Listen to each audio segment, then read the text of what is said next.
আসসালামু আলাইকুম রহমতুল্লাহি ওয়া বারাকাতুহু। আলহামদুলিল্লাহি রাব্বিল আলামিন ওয়াসসালাতু ওয়াসসালামু আলা রাসূলিহিল কারীম ওয়া খাতামান নাবিয়্যিন নবিয়িনা মুহাম্মদ ওয়া আলা আলিহি ওয়া সাহবিহি আজমাইন। সুপ্রিয় দর্শক, পৃথিবীর যে প্রান্ত থেকে আপনারা এই মুহূর্তে এটিএন বাংলা টিভি স্ক্রিনের সামনে আছেন, সকলকে স্বাগত জানাচ্ছি এটিএন বাংলার নিয়মিত আয়োজন ইসলামী সওয়াল ও জবাব সরাসরি। আপনাদের জীবন ঘনিষ্ঠ যে কোনো ধরনের প্রশ্নের জবাব ইসলামিক শরিয়ার আলোকে জানতে আপনি প্রশ্ন করবেন এই আয়োজনে। ইনশাআল্লাহ আজিজ আমি আছি আপনাদের সাথে, কারি কেম ফিরোজ আপনাদের সার্বিক সহযোগিতায়। আমাদের সাথে আজ উপস্থিত আছেন শায়েখ ডক্টর শহীদুল ইসলাম বারাকাতি হাফিজাহুল্লাহ। আসসালামু আলাইকুম ওয়া রাহমাতুল্লাহি ওয়া বারাকাতুহু। ওয়ালাইকুম আসসালাম ওয়া রাহমাতুল্লাহি ওয়া বারাকাতুহু। শেখ মারহাবান তাইয়্যিবান, বারাকাল্লাহু ফিকুম। মাশাআল্লাহ। প্রিয় দর্শক, আমরা আপনাদের প্রশ্ন এখনই রিসিভ করবো যারা এর মধ্যে আমাদেরকে নক করছেন। একটা বিষয় আপনাদেরকে মনে করিয়ে দিচ্ছি, আমাদের সাথে যখন আপনারা কথা বলবেন টিভি স্ক্রিনের ভলিউমটা, টিভির ভলিউমটা কমিয়ে আপনি কথা বলুন। আমরা প্রশ্ন নিচ্ছি, যে কে আছেন দর্শক বলুন। বিসমিল্লাহ। আসসালামু আলাইকুম। ওয়ালাইকুম আসসালাম ওয়া রাহমাতুল্লাহি ওয়া বারাকাতুহু। হুজুর, আমি জানতে চাইছি, আপনাদের চ্যানেলে শুনতে পেলাম যে মাগরিবের ফরজের আগে 2 রাকাত সুন্নাত আছে। ওই সুন্নাতটা কিভাবে পড়বো? এতদিন তো পড়ি নাই, এখন শুনলাম যে খুব শক্তিশালী সুন্নাত এটা। এখন কিভাবে পড়বো এই 2 রাকাত? এবং ফরজের পরে যে আরো যে 2 রাকাত সুন্নাত আছে ওইটাও তো পড়তে হবে। এখন কিভাবে আমি নামাজটা শুরু করব এটা জানতে চাইতেছি। আর দ্বিতীয় নম্বর হচ্ছে হুজুর, ওই রাফিয়া দিন আমি মনে করেন যে রুকুতে যাওয়ার আগে যে রাফিয়া দিনটা দিতেছি, তারপর রুকু দিয়ে যখন সামি আল্লাহু লিমান হামিদা তখন রাফিয়া দিন দিয়ে তারপরে কি রাব্বানা লাকাল হাম বলবো, হামদান কাসিরা এটা বলবো, নাকি ওইটা শেষ করে আমি বলবো রাফিয়া দিনটা দিব? সেটার হচ্ছে আপনি বেতরে আমি বসি না, আমি 3 রাকাত একসাথে পড়ি। এখন 2 রাকাত তো ঠিক মতোই দেয়, এখন 3 রাকাত আমি কিভাবে আরেকটা রাফিয়া দিন যে হুজুরা বলতেছে বেশি দিতে, এখন কখন দিব রাফিয়া দিনটা বেশি? এটা আমার মনে মানে খুব আছে, তো দ্বিধাবাদ হইতেছে। হ্যাঁ, এটা কি হইল? হুজুর, এখন আমি কোরআন তেলাওয়াত মনে করেন যে প্রথম থেকে শেষ করতে চাইতেছি, না বড় বড় সূরাগুলি অর্থ সব পড়লে হবে, কোনটাই বেশি হবে? এটাই আমার প্রশ্ন। আসসালামু আলাইকুম। ওয়ালাইকুম আসসালাম ওয়া রাহমাতুল্লাহ। জি, ধন্যবাদ। মহতরম, আমরা শুরু করতে পারি ইনশাআল্লাহ। জি। ইন্নাল হামদুলিল্লাহি কুল্লা ওয়াসসালাতু ওয়াসসালামু আলা রাসূলিল্লাহ আল্লাযী লা নাবিয়্যা বা'দা ওয়া আলা আলিহি ওয়া সাহবিহি আম্মা বাদ। জীবন, আপনি প্রথমত জানতে চাইলেন যে মাগরিবের ফরজের পূর্বে 2 রাকাত সুন্নাহ, আপনি বললেন শক্তিশালী সুন্নাহ। হ্যাঁ, যথেষ্ট ফজিলত আছে। প্রথম হলো যে ফরজ এবং তার পরের সুন্নাহ এটা পড়তেই হবে, আর এই সুন্নাহটা সওয়াবের দিক থেকে শক্তিশালী। বাকি আপনার জন্য অপশনাল। যদি সুযোগ থাকে তাহলে আপনি পড়বেন, সুযোগ নেই, না পড়লে কোনো গুনাহ হবে না। কিভাবে পড়বেন? অন্যান্য নামাজ যেভাবে পড়েন এই নামাজটিও সেভাবেই পড়বেন। 2 রাকাত সুন্নাত পড়ুন। 2 রাকাত সুন্নাহ, তার মানে হলো মাগরিবের সময় হয়েছে, আপনার হাতে সুযোগ আছে, আপনি 2 রাকাত সুন্নাহ নামাজ পড়ে নিলেন। এটার জন্য সুনির্দিষ্ট সূরা, দোয়া, কালেমা আলাদা কিচ্ছু নেই। জি জি। রফাইদানের নিয়মটা জানতে চেয়েছেন। রফন মানে হলো উত্তোলন, ইয়াদাইন মানে 2 হাত। তাকবীরে তাহরিমা, এই সময় যে হাত উত্তোলন, এটা হলো নামাজের ফরজ সমূহের মধ্যে একটি। তার মানে এই তাকবীর বলে হাত উত্তোলন করে হাত বেঁধে আমরা যেন পৃথিবীর সকল কাজ হারাম করে দিলাম, এখন কেবলই আল্লাহর ধ্যানে সলাতের ভিতরে থাকব। এবার বাকি রুকু থেকে সোজা হয়ে দাঁড়ানোর সময় তাকবীর, আবার হলো রুকু থেকে সেজদায় যাওয়ার সময় তাকবীর। এ জাতীয় তাকবীর মুসলিম শরীফের একটি বর্ণনায় 8 বার কোন সাহাবী করেছেন, আবার 4 বার করেছেন, আবার 2 বার করেছেন। এখন আপনি রুকু থেকে সোজা হয়ে যখন দাঁড়ালেন আল্লাহু আকবার বলে রফুল ইয়াদাইন করলেন। এরপরে আপনি সেজদায় চলে গেলেন। এখন আপনি কয়বার করতে চান সেটা আপনার ইচ্ছে। বাদবাকি যতবার আছে সেগুলো যদি সবটাই আপনি করতে চান, তাহলে রুকু থেকে রুকুতে যাওয়ার সময়, আবার রুকু থেকে উঠে, আবার সেজদায় যাওয়ার সময়, আবার হলো সেজদা থেকে উঠে, এরকম কয়বার আপনি করতে চান। মূলত প্রথম তাকবীর যেটা আছে সেটা করেন, আর বাদবাকি আপনি যে আমলটা করে যাচ্ছেন অতটুকুনেরই করেন। এটার মধ্যে আর কোনো ভেজালে যাবেন না। উনি এক বিষয় মানে জানতে চেয়েছিলেন যে আমি যে রুকু থেকে উঠে যে রফায়দান করব সেটা কি রব্বানা লাকাল হামদুল আগে না পরে? রব্বানা লাকাল হামদ হামদান কাসীরান তাইয়িবান মুবারাকান ফীহ, এই কথাটা তো সামি আল্লাহর সাথে আপনি বলেই ফেলছেন। এরপরে আপনি তাকবীর দিবেন, তারপরে আপনি সেজদায় যাবেন। জি, পরবর্তী প্রশ্ন হচ্ছে বেতেরের 3 রাকাত যে আপনারা বলেন সেটা কিভাবে? আচ্ছা, 3 রাকাত অন্য যত নামাজ আছে 2 রাকাত সেভাবেই পড়লেন। এরপরে শেষ রাকাতে আপনি তাশাহুদ পড়ে দাঁড়াবেন। এরপরে সূরা ফাতিহা অন্য আরেকটি কিরাত বা সূরা পড়ে, এবার আপনারা কেউ কেউ যেটা বলেন উল্টা তাকবীর, তা না করে আপনি রুকুতে চলে যাবেন। রুকু থেকে সোজা হয়ে দাঁড়িয়ে এবার মুনাজাত দিয়ে আল্লাহর কাছে আপনি দোয়া পড়তে থাকুন। বৈধ যত দোয়া আছে এই দোয়াগুলো পড়ে সোজা সেজদায় চলে যাবেন। পার্থক্য শুধু এতটুকু যে রুকু থেকে দাঁড়িয়ে আপনি দোয়া করলেন, আর বাকি তো সব নামাজ একরকমই। কোরআনুল কারীম কি সাধারণ তেলাওয়াত করে যাব খতম করার মতো, নাকি না অর্থসহ সূরাগুলি পড়া ভালো? সাহাবায়ে কেরাম কোরআন যতটুকু শুনতেন, ততটুকু মুখস্থ করতেন, ততটুকু বুঝতেন, ততটুকুনের উপরে আমল করতেন, তারপরে তিনি সামনে বাড়তেন। এখন আমাদের ভিতরে যে প্রবণতা আছে খতমের টেন্ডেন্সি, এতে করে পূর্ণ কোরআন শরীফের একটি আয়াতেরও অর্থ জানি না, এটা আসলে আমাদের জন্য বদনসিব। কেন অর্থ জানি না? আল্লাহ পাক আমাদের জন্য বাণী পাঠিয়েছেন চিঠি আকারে, সেটা তো বুঝতে হবে। এই জন্য বুঝার চেষ্টা করব, আবার বুঝতে বুঝতে যেন পুরোটা খতম হয় সেই চেষ্টাটাও করব, অধিক পরিমাণে পড়ব। আর আল্লাহ বলছেন যে ইন্না আনজালনাহু কুরআনান আরাবিয়্যান লাআল্লাকুম তাকিলুন, নিঃসন্দেহে আমি কোরআনকে নাজিল করেছি যাতে তোমরা বুঝতে পারো। আমরা বুঝার চেষ্টা করব ইনশাআল্লাহ। জি, দর্শক কে আছেন বলুন। আসসালামু আলাইকুম। ওয়ালাইকুম আসসালাম। হুজুর, আজকে আমি একটা প্রশ্ন করবো। জনাব ফিরোজ ভাই, আপনাকে একান্ত অনুরোধ করে বলছি, আমার প্রশ্নের উত্তর প্রথমে আপনি একটু মতামত দিবেন। আপনার কি মতামত উত্তর দিবেন, তারপর জনাব সাহেব উত্তর দিবেন।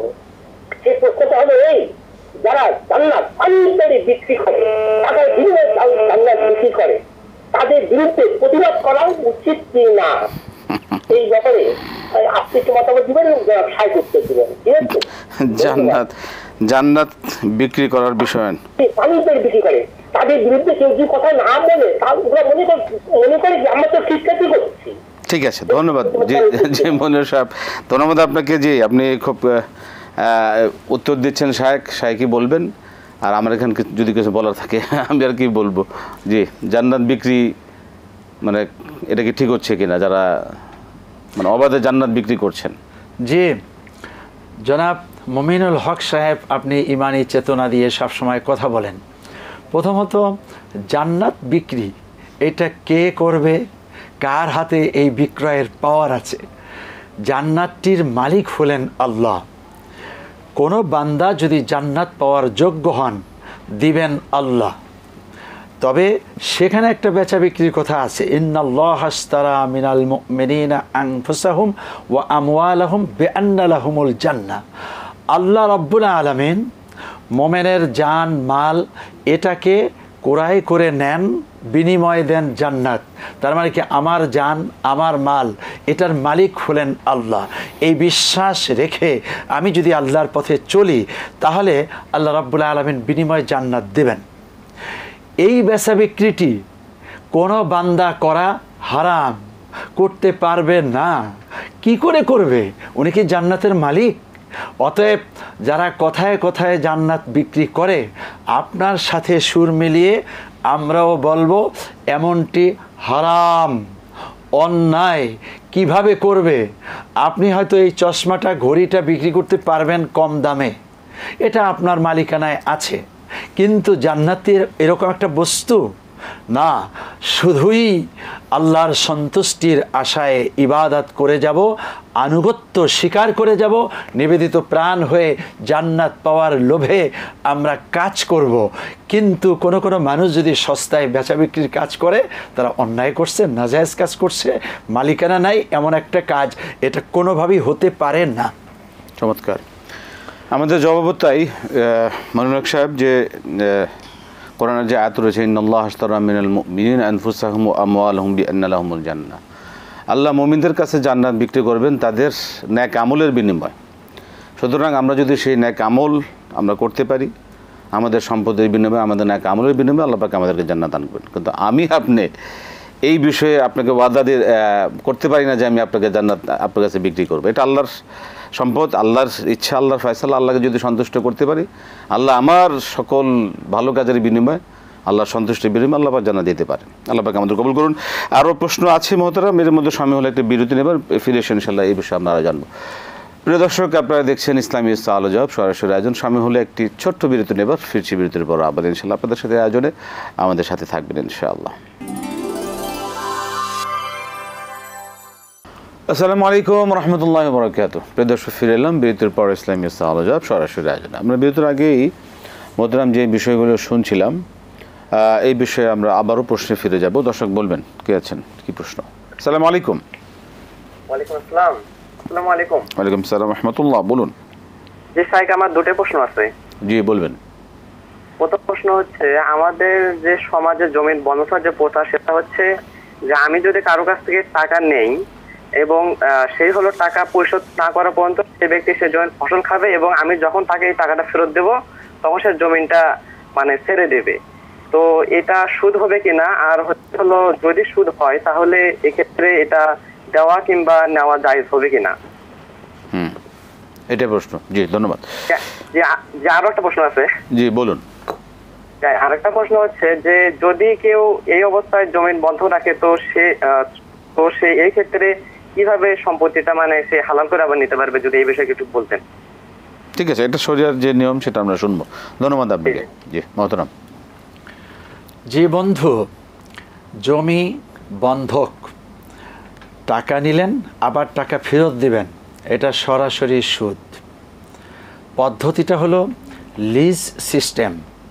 আপনি একজনের কাছ থেকে টাকা নিলেন আর চুক্তিতে একথা বললেন যে তুমি 1 বছর এই জমিটি ভোগ করো, যত ফসল তুমি নেবে, আর তুমি যে টাকাটা আমাকে দিয়েছো এটা আর কোনো দিন ফেরত নয়, টাকাটার মালিক আমি হলাম।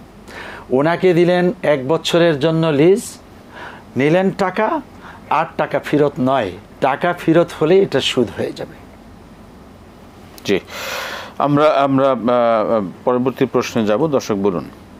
আসসালামু আলাইকুম।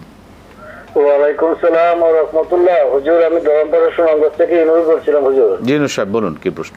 জি হুজুর, আমার প্রশ্ন হলো যে মৃত্যুর সময় শয়তানের ধোঁকা থেকে বাঁচার উপায় কি হুজুর? 2 নম্বর প্রশ্ন হলো হুজুর, মুমূর্ষু ব্যক্তিকে লা ইলাহা ইল্লাল্লাহু করতে বলা উত্তম না তা ওনার কাছে অন্য কেউ লা ইলাহা ইল্লাল্লাহ করা উত্তম? হ্যাঁ। আর 3 নম্বর প্রশ্ন হলো হুজুর, নামাজ পড়া ফরজ, রোজা রাখা ফরজ, যাকাত দেওয়া ফরজ, হজ করা ফরজ, কিন্তু নামাজ যারা আমরা পড়ি তাকে নামাজই দেখি না, আমরা যাকাতই লিখি না, কিংবা রোজাদারই লিখি না, কিন্তু হজ করার পরে আমরা সাইকেল সামনে এই যে হাজি সাব লিখি কেন হুজুর? আচ্ছা ধন্যবাদ। জি মোহতরাম, জি মৃত্যুর সময় শয়তানের ধোঁকা থেকে বাঁচার কি আমল আছে? এটা যথেষ্ট গুরুত্বপূর্ণ একটি প্রশ্ন এসেছে ইউনূস সাহেবের পক্ষ থেকে, আপনাকে ধন্যবাদ। আগের বন্ধুর আর একটা কথা ছিল যে বন্ধকি পদ্ধতি কিভাবে হতে পারে। বন্ধকি পদ্ধতি অনেকটা আলোচনার মধ্যে চলে এসছে। আপনি 1 বছর 2 বছর 5 বছরের জন্য কোনো মানুষের সাথে চুক্তি করতে পারেন, তার কাছ থেকে আপনি টাকা নেবেন, টাকার মালিক আপনি, জমির মালিক উনি। চুক্তি শেষ, মেয়াদ শেষ, এবার জমির মালিক আপনি, আর এই টাকা কোনো ফেরত দেওয়া দিয়ে নেই, শেষ। এবার হলো মৃত্যুর সময় শয়তানের ধোঁকা থেকে বাঁচার উপায় কি? হ্যাঁ, 1 নাম্বার হলো সারা জীবন শয়তান থেকে বাঁচার জন্য যে পদ্ধতি অবলম্বন করেছেন, এই পদ্ধতিটা যারা যত শক্তিশালীভাবে অবলম্বন করবে, আল্লাহ পাক মৃত্যুর সময় শয়তানকে ওই পদ্ধতিতেই দূরে রাখবেন। যেমন আমি যদি ভালো কাজ করি, শয়তান ওয়াসওয়াসা দিবে মন্দ করতে, আমি পড়ব লা হাওলা ওয়ালা কুওয়াতা ইল্লা বিল্লাহিল আলিয়্যিল আযীম, শয়তানের উপর একটা ক্ষেপণাস্ত্র মেরে দিলাম, শয়তান দূর হয়ে গেল। শয়তান ওয়াসওয়াসা দিতে থাকে, আরও করো আরও করো, বুঝতেছি যে এখন শয়তানের ওয়াসওয়াসা চলতেছে। এই অবস্থাতে আমি এই কাজটি, এই আমলটি করছি মানুষকে দেখানোর জন্য, শয়তান আমাকে প্রলোভন দিচ্ছে, এটা মনে করে শয়তানের উপর একটা কুঠার আঘাত হেনে দেওয়া, যে না, আমি যে কাজ করছি এটা আল্লাহর সন্তুষ্টির জন্য, এটা আমি কাউকে বলবো না। ঠিক এই পদ্ধতিতে জীবন পরিচালনা করলে ওই সময় শয়তান সহজে এমন মোমেনের কাছে আসতে সাহস পায় না, পাইলেও সে কোনো না কোনোভাবে বাধা প্রাপ্ত হয়। আর হলো যে ইমানের উপরে থাকার জন্য আল্লাহর কাছে বেশি করে দোয়া করা, আল্লাহুম্মা ইন্না আলা যিকরিকা ওয়া শুকরিকা ওয়া হুসনি ইবাদাতিক, বেশি করে দোয়া করলাম। এই দোয়া করতে করতে ইবাদতে থেকেছি, তাহলে মৃত্যুর সময় কালেমাটা অটো সিস্টেমে আপনার ভিতর থেকে জারি হয়ে যাবে। আপনি পারছেন না, কিন্তু ভিতর থেকে ঠিকই আসতেছে। যখন ভিতর থেকে আসবে, শয়তান পালাবে।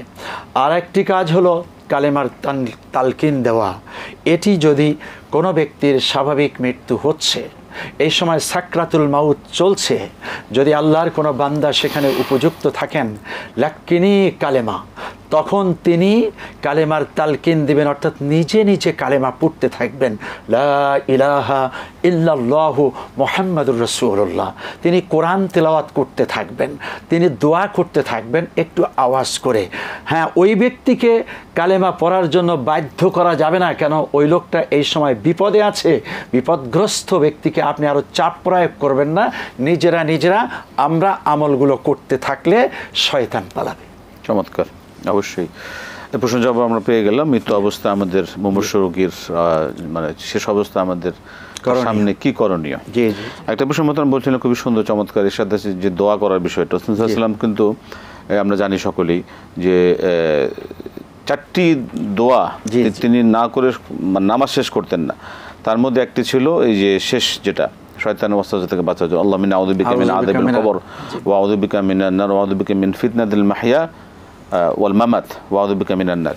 এই যে 4টি জিনিস, শয়তানের ফিতনা, দুনিয়া এবং আখিরাতের যে ফিতনা, দুনিয়া এবং জীবন এবং মৃত্যুর ফিতনা, এই 4টি বিষয়ের সাথে একটি মৃত্যুর যে ফিতনা রয়েছে সেটা থেকে বাঁচার জন্য দোয়া, আল্লাহুম্মা ইন্নী আউযু বিকা মিন আযাবিল কবর ফিতনাতিল মাউত মাহইয়া ওয়াল মামাত, দুইটাই, জীবন মৃত্যুর যে ফিতনা থেকে আল্লাহ পাক এই দোয়াটা বেশি বেশি করতে পারি। শেষ হলো যে দাজ্জালের ফিতনা থেকে, যেটা দোয়া আমরা সকলে করে থাকি। বদর মাশাআল্লাহ, বারাকাল্লাহু ফিক। পরবর্তী আমরা শুনলাম মৃত্যুকালীন আমাদের কি করণীয় মৃত্যু ব্যক্তির কাছে, মৃত্যু ব্যক্তির মুমূর্ষু অবস্থায়। আরেকটা হচ্ছে যে আমরা যেটা সামাজিক প্রশ্ন করলেন, যে আমরা হাজি সাহেবদের যারা হজ করে আসেন তাদেরকে হাজি বলি, জীবনে একবার হজ করলে তিনি হাজি নামে তিনি উপাধি পেয়ে যান। কিন্তু ওই যে 5 ওয়াক্ত নামাজ যে আল্লাহ পাক আমাদের ফরজ করেছেন, 5 ওয়াক্ত নামাজ, কেন আমরা নামাজিকে নামাজি বলি না, বা বলা দরকার কিনা, বা বললে কোনো সমস্যা আছে কিনা, বলা দরকার কিনা? জি ইউনূস সাহেব, আপনি যথার্থই বলেছেন।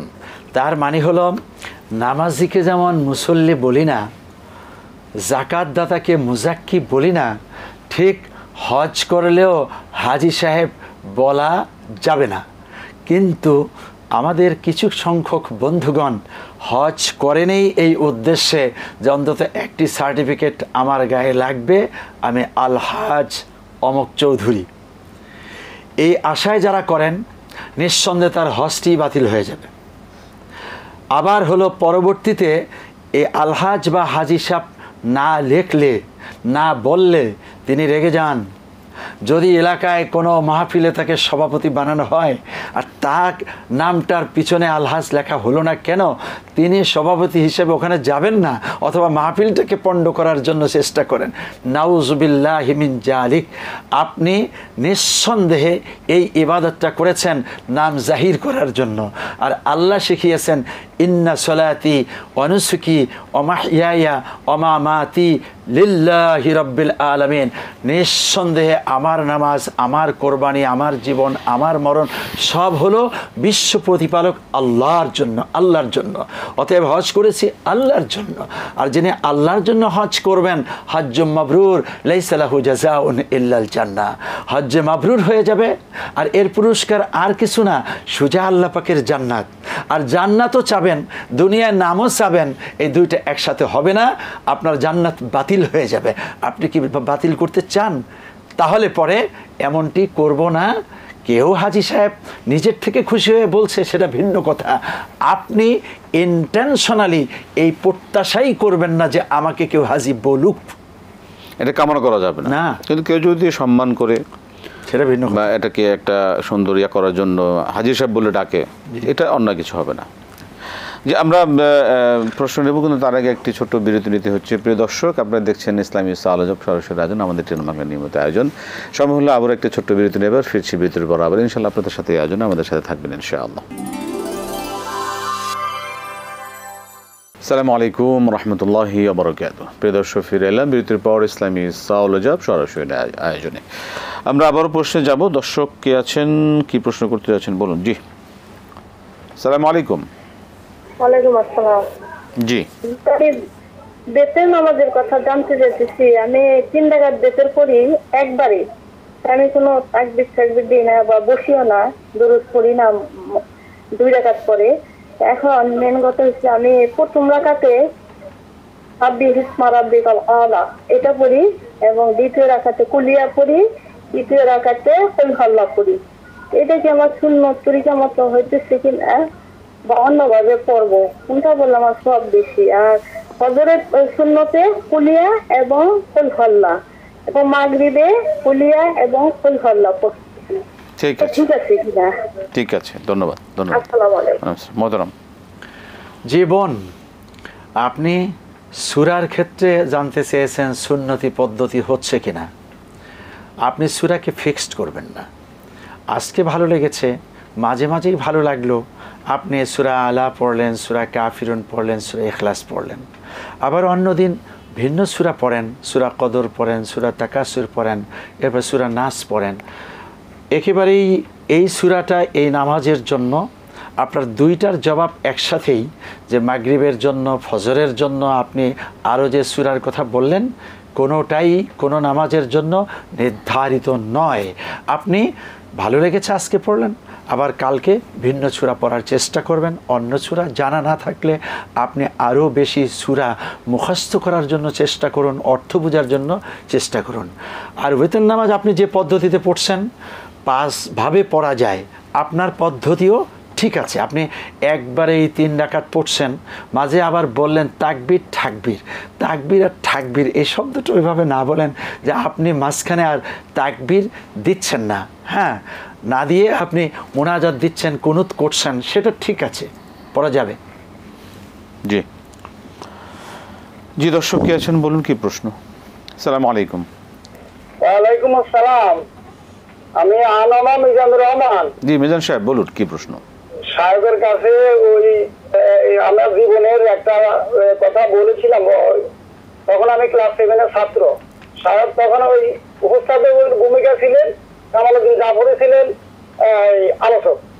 তো ওনার মনে আছে কিনা জানি না, সেটা হলো মাওলানা সমীরউদ্দিন আলাইপুরের সাথে হাত হ্যান্ডশেক করার সাথে সাথে কারেন্টের দ্বারা। এখন আরেকটা ঘটনা, ওই 7-এর বছরের জিনিসটা জিজ্ঞাসা করবো, তাদের মনে থাকে না। একটা হাদিস আমি শুনেছি একটা হাদিস শুনেছি যে এই কাজটি করো, করলে সওয়াব হবে, না করলে গুনাহ হবে। তো আমার বিবেক, তখন আমি একটু গবেষক ভাব, তো আমার বিবেক বলছে এই কাজটি করলে গুনাহ হবে, না করলে সওয়াব হবে। এর সামনে আইতেছে হাদিসটা। তো আমি সারাদিন চিন্তা ব্যস্ত, টেনশনে, ক্লাস 7 এর ছাত্র, কাউকে জিজ্ঞাসাও করতে পারি না ঘটনা কি, নবীজির কথা তো ঠিক, আবার আমার বিবেকে যে বলছে এটাও তো ঠিক, তাহলে ঘটনাটা কি, রহস্যটা কি? রাত্রে যখন আমি ঘুমিয়ে পড়লাম, তখন আমি স্বপ্নে দেখি একটি শিশু সম্ভবত 1 সপ্তাহ 10 দিন অথবা 15 দিন অথবা 1 মাস এভাবে স্বপ্নে দেখেছি আর কি, ধারণা করছি। সে আমাকে বলছে, কিরে মিজান, ওই যে নোয়াখালী আঞ্চলিক ভাষায়, কিরে মিজান, সারাদিন যে হাদিসটা নিয়ে গবেষণা করে তো চিন্তা করে কিছু বুঝে এসেছে? আমি বললাম, কি কথা বলে সে? সে তো মানব শিশু হলে বলতে পারতো না, স্বপ্নেই। তো আমি মনে করছি ফেরেশতা। আমি বললাম, হুজুর, আমি ফেরেশতা হিসেবে উত্তর দিয়েছি, হুজুর আমি তো সারাদিন চিন্তা করছি, এই হাদিসটা আমি বুঝতে পারলাম না, আমি বাটিতে করে মুড়ি আর চানাচুর মিলিয়ে খাচ্ছি ফজরের নামাজ পড়ে এসে। এখন কিছু কিছু পড়ে যাচ্ছে মাটিতে, এক মুরব্বী আমাকে বললো, বাবা এগুলা উঠিয়ে নিয়ে খাও, নাহলে গুনাহ হবে। তা আমি উঠিয়ে নিয়ে খাইছি, বলছে হাদিসের কথা। আমি এরপর চিন্তা করতাম যে এটা তো আমরা আশাফুল মাকলুকাত, আমরা ব্যবসা বাণিজ্য করি, চাকরি করি, তো এরা ছোট ছোট মাকলুকাত, আমাদের উচিলে খাবে, তো এখানে কেন গুনাহ হবে? কারণটা কি? নবীর কথা তো ঠিক, এখন এখানে আমার বিবেকে তো দোষ, এটাও তো ঠিক। তো রাত্রে আমি এখন ওই শিশুটিকে আমি বললাম যে হুজুর আসলে ব্যাপারটা কি? ব্যাপারটা হলো, তুমি কি ইচ্ছা করে দিয়েছো এই ছোট ছোট মাকলুকাতকে, তুমি ইচ্ছা করে সওয়াবের উদ্দেশ্যে দিয়েছো? আমি বললাম, না, ইচ্ছা করে তো দেই নাই। তো বললে যে এটাই হলো রহস্য, ইচ্ছা করে দিলে সওয়াব হতো, না তুমি ইচ্ছা করে দেওয়া নয়, অনিচ্ছা করে তো পড়তে, এটা তুলে নিয়ে খেতে হবে। ধন্যবাদ। বললাম, হুজুর আল্লাহ আপনার ভালো করো, সারাদিন তো আমার খাওয়া দাওয়া বন্ধ, তো আমি সামান্য জিনিসটা বুঝতে পারি নাই। অনেক ধন্যবাদ, ভেঙে গেল। অনেক ধন্যবাদ। জিজ্ঞাসা হুজুরের কাছে, আগে কামালউদ্দিন জাফরি দেখলে খুশি হতে, মনটা খুশি হয়ে যেত, ওনাকে এখন যখন দেখি তখন মনটা খুশি হয়ে যায়, কষ্ট করার জন্য। ধন্যবাদ। এখন সাহেবের কাছে আমার প্রশ্ন হচ্ছে, চিন্তা করে জিনিসটাকে, আমি তো আর কোনো বুজুর্গ বান্ধব হই না, তখন 7 এর ছাত্র, হাফ প্যান্ট করে স্কুলে যাই, তখন এই শিশুটিকে এই যে আমাকে ব্যাখ্যা করে জিনিসটা বুঝিয়ে দিয়েছে, আমি আবার এটা পরীক্ষা করার জন্য আপনার মূল প্রশ্নটা কি? আপনার মূল প্রশ্ন হলো, আমি খাইতেছি, ওই যে পড়ে যেতেছে, জবাব তো আমি খাইতেছিলাম, ঠিক আছে, পড়িয়া চানাচুর মিলিয়ে। আচ্ছা, ঠিক আছে, তখন এটা পড়ছে, ঠিক আছে, জি, আমরা আপনার প্রশ্নটা নিলাম, আসলে এর কি ব্যাখ্যা হতে পারে আমরা শুনছি। ধন্যবাদ। হাদিসটা হলো নবী বলছে যে এটা তুলে নিয়ে খাও, নইলে গুনাহ। ঠিক আছে, ধন্যবাদ। আমরা প্রশ্ন পেয়ে গেছি মিজান সাহেব, শুনি আপনি। ধন্যবাদ, আপনি অনেকক্ষণ বলেছেন, ধন্যবাদ আপনাকে, অনেক ধন্যবাদ। জি মোহতারাম। জি মোহতারাম, আপনাকে আল্লাহ উত্তম যাজা দান করুন। একটা করে আসি, আসলে 7 এর ছাত্র হওয়ার কারণে আপনি প্রশ্ন করতে পারবেন না, না, রাসূল সাল্লাল্লাহু আলাইহি ওয়াসাল্লামের কাছে জিবরিল আমিন এসেছেন এবং খুব কাছে হয়ে প্রশ্ন করেছেন, তার মানে শিক্ষা দিলেন যে প্রশ্ন করা যায় আদব রক্ষা করে। 2 নাম্বার হলো, আপনি কি তখন ওলি হয়ে গেছেন? হ্যাঁ, ছোট মানুষ তো বেশি আমলের ভিতরে থাকলে আপনি ওলিই। আর সে অবস্থাতে স্বপ্নে স্বপ্নের কথাটা 3 ভাবে হয়, একটা হলো যা কল্পনা করে, আর আরেকটা হলো শয়তানের পক্ষ থেকে, আরেকটা হয় আল্লাহর পক্ষ থেকে। তা আপনার এই স্বপ্নটা আল্লাহর পক্ষ থেকে হয়েছে। আর স্বপ্নের কথা 100% ওকে হতে হবে এটা কোনো কথা না। আচ্ছা, এরপরে শিশুটিকে, এটা তো আপনিই বললেন ফেরেশতা, আসলে এখন ফেরেশতা না কে এটা আল্লাহ পাক ভালো জানেন। আপনার স্বপ্ন তো স্বপ্ন, অতএব স্বপ্নের মাধ্যমে আল্লাহর পক্ষ থেকে, আল্লাহ ফেরেশতার মাধ্যমেও কিছু জানাতে পারেন, ইলহামের মাধ্যমেও জানাতে পারেন। এটা কে যে শিশু সেটা আল্লাহই সবচাইতে ভালো জানেন। এবার হলো যে আপনার মুড়ি আর চানাচুর পড়ে যাচ্ছে, এটা পিঁপড়া অথবা অন্য পোকারা খাচ্ছে, এই জায়গায় যে ব্যাখ্যাটা চাচ্ছেন, ব্যাখ্যাটা এটাই, যদি আপনি স্বেচ্ছায় সজ্ঞানে অন্যদেরকে দান করেন তাহলে হবে সওয়াব, আর আপনার থেকে পড়ে গেল আর সেটা আপনি কুড়িয়ে খেলেন তাহলে আপনার হবে সওয়াব।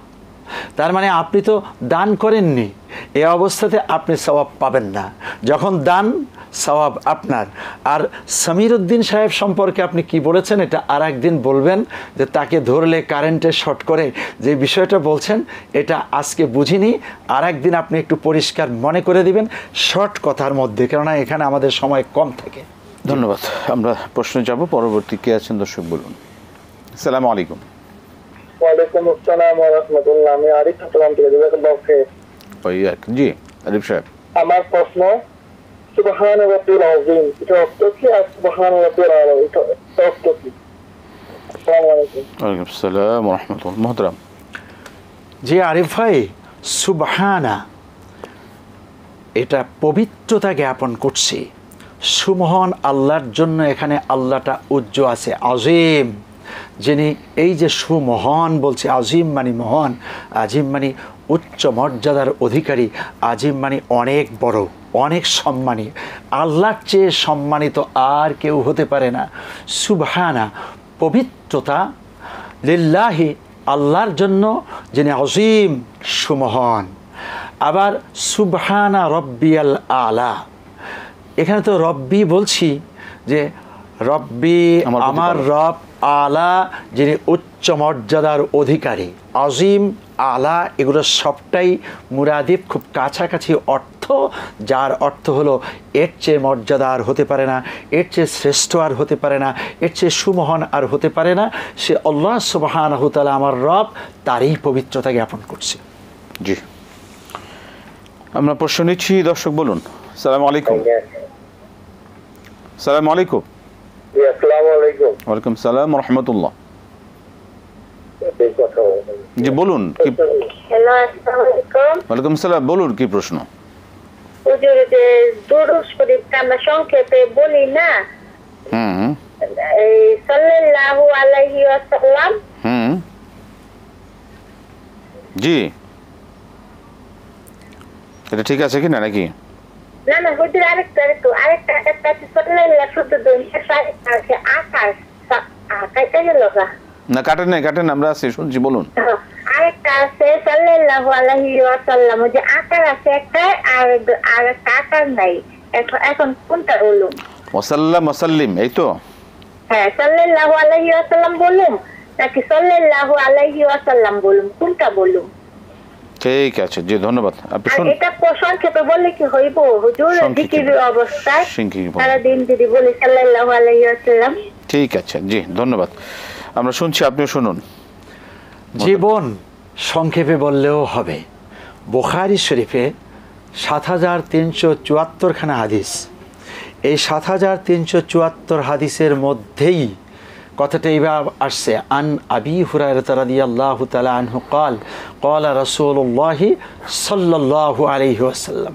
এই সাল্লাল্লাহু আলাইহি ওয়াসাল্লাম বুখারী শরীফে এতবার, মুসলিম শরীফে ৬৫০০ বারেরও বেশি, এভাবে তিরমিজি, নাসাই, আবু দাউদ সমস্ত সিয়াসাত্তার গ্রন্থে, মুয়াত্তা ইমাম মালিক, মুয়াত্তা ইমাম মুহাম্মদ, যত হাদিসের বড় বড় বিখ্যাত গ্রন্থ আছে প্রত্যেকটাই এই ছোট করে আছে, এবং এটা হাজার হাজার বার এসেছে। অতএব আপনি পড়তে পারবেন। আর মাঝে মাঝে ওই দরুদ পড়বেন যেটা নামাজে পড়তেছেন, সৈয়দুস সালাহ দরুদ ইব্রাহিমও বলে, যেটা আল্লাহুম্মা সাল্লি আলা মুহাম্মাদি ওয়া আলা আলি মুহাম্মদ কামা সাল্লাইতা আলা ইব্রাহিম ওয়া আলা আলি ইব্রাহিমা ইন্নাকা হামিদুম মাজিদ।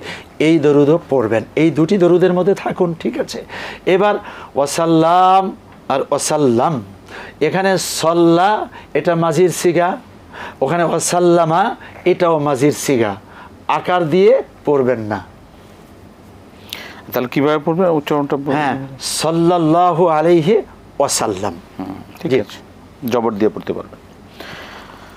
আর সংক্ষেপ তো এটাই পড়তে পারেন, সংক্ষেপে এটাই পড়তে পারেন। জি আমরা শুনলাম, আমরা যাচ্ছি পরবর্তী প্রশ্নে। জি দর্শক বলুন। আসসালামু আলাইকুম। জি ওয়ালাইকুম আসসালাম। বলুন কি প্রশ্ন? জি আমি একটু হজ্জে কিরান সম্পর্কে একটু জানতে চাচ্ছিলাম। মহিলারা যদি এই হজের মানে নিয়ত করতে চায়, তাহলে কি আলাদা কোনো বিধান আছে কিনা? বা যদি আমি মানে হজ্জে কিরানের নিয়ত করলাম বাংলাদেশ থেকে, পরে কোনো কারণে যদি কোনো অসুবিধার কারণে পরিবর্তন করতে হয়, যেটি সম্ভব কিনা, বা ওই রকম কোনো বিধান আছে কিনা, বা মহিলারা কি এই হজে নিয়ত করতে পারবেন কিনা? হয়তো লাস্ট ফ্লাইটে যদি হয় সেটা মে মাসের 11 তারিখ, জুন মাসের 11 তারিখ হবে, সময় কম, হয়তো জিলহজের 3 বা 4 তারিখ হবে, সময় কম আমাদের। আমরা সংক্ষেপে আমরা শুনবো। জি ধন্যবাদ, আপনি শুনুন মোহতারাম। সময় জীবন, হ্যাঁ, হজ্জে কিরান, করনুন মানে হলো মিলিয়ে দেয়া।